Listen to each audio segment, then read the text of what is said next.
Haj, ja sam Dejan i ja ekstremno jako volim lasere.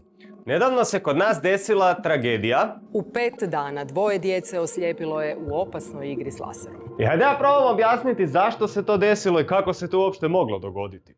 Što da ja sad filozofiram o laserima? Pa ja mislim da za početak prvo imam jako zanimljivu kolekciju lasera. Znači, od ovih malih igračaka za mačke, pa do nekih ozbiljnijih stvari kao što je ovaj 120 W laser. Ili, s druge strane, ja imam i kolekciju zaštitnih naočala, jer to je prvo i najozbiljnije kad se hoćemo zaštititi od lasera. Sad, ovo je jedan od meni najdražih lasera u mojoj kolekciji i svi znamo da su laseri tu za prženje CD-a. Pa, ajmo se zaštititi, to je prvo i osnovno i da vidimo šta on može. Umjesto prženja CD-a, malo ćemo probati prvo pržiti kutiju.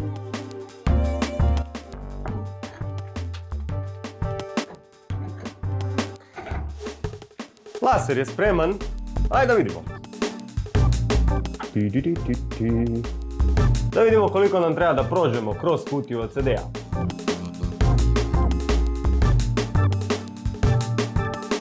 We are to... Opala. Opa beba. Cool. Ajde da vidimo, jel se može i pržiti CD? Bacimo ga u kutiju. Top. Huj, idi prag.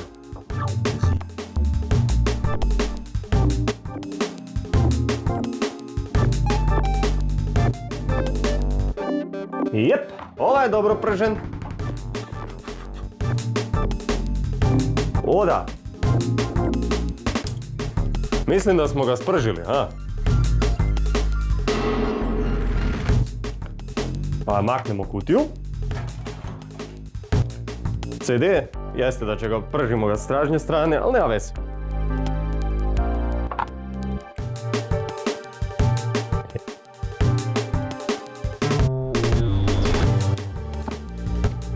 Jep, Ova je dobro ispržen, bi ja rekao, ha? Šta vi mislite? Još jednom kutiju jer je bila zanimljiva. Nismo u fokusu i tap. Eto, sad vidite s one strane koliko treba. Krećemo na 3, 4, sad. Eto, 3, 4, sad. 3, 4, sad. Ovo je debeli dio plastike. Cool.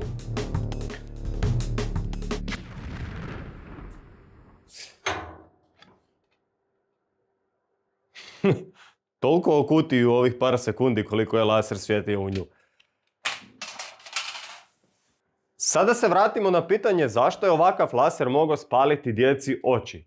Pa za početak, stvar je u tome da sami laser mora biti jako fokusiran da bi mogao spaliti mrežnicu. Iako naša mrežnica je daleko lakše se spali od ove folije. Ali ako ja probam spaliti ovu foliju, ne mogu proći kroz nju sa laserom.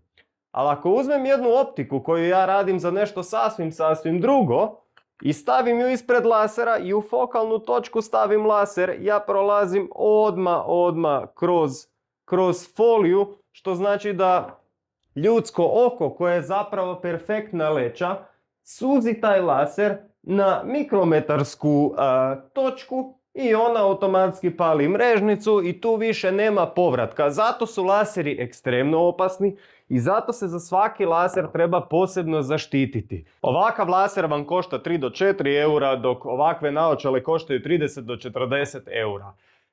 Najbitnija stvar je da naš vid nema cijenu, znači ne možemo staviti na to cijenu, treba se zaštititi, treba dati 100 puta više za naočale, nažalost ljudi to ne znaju, ljudi to ne rade.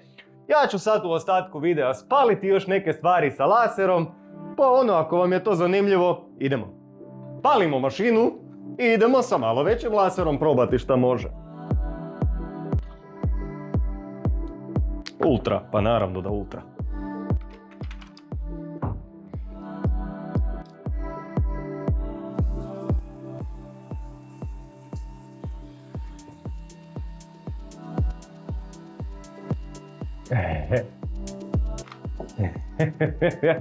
Mislim da moram premjestiti kameru.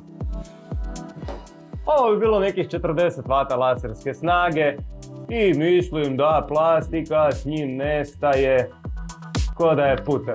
Naravno. Cool. Idemo probati ovaj mali.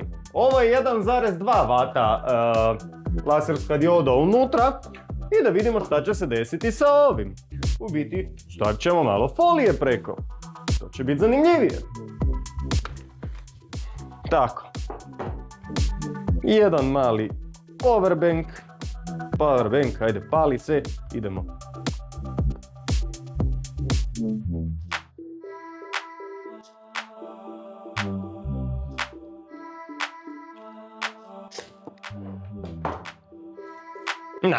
Ipak idemo sa mojim favoritom.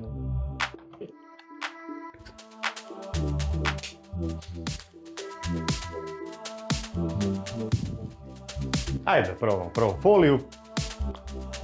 Baterija puna. Da.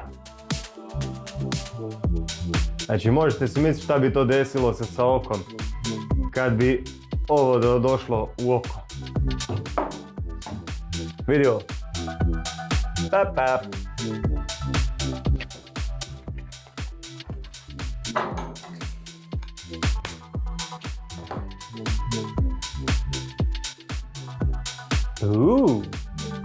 Ovo je fancy.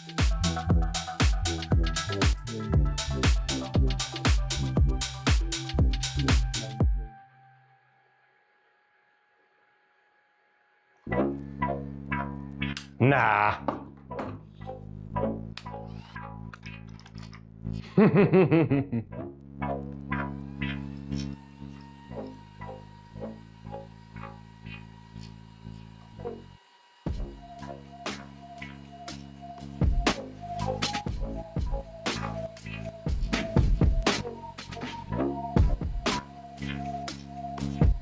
Ui.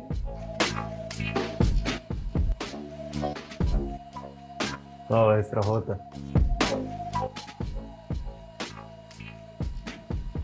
Ah da! Prije nego zaboravim. Ovo je nekih... Ajde ti prestani. Ovo je nekih 40 W laser. Možda. U dobrom danu. Ovo je 120 W industrijski laser i jedva čekam da njega stavim u pogon.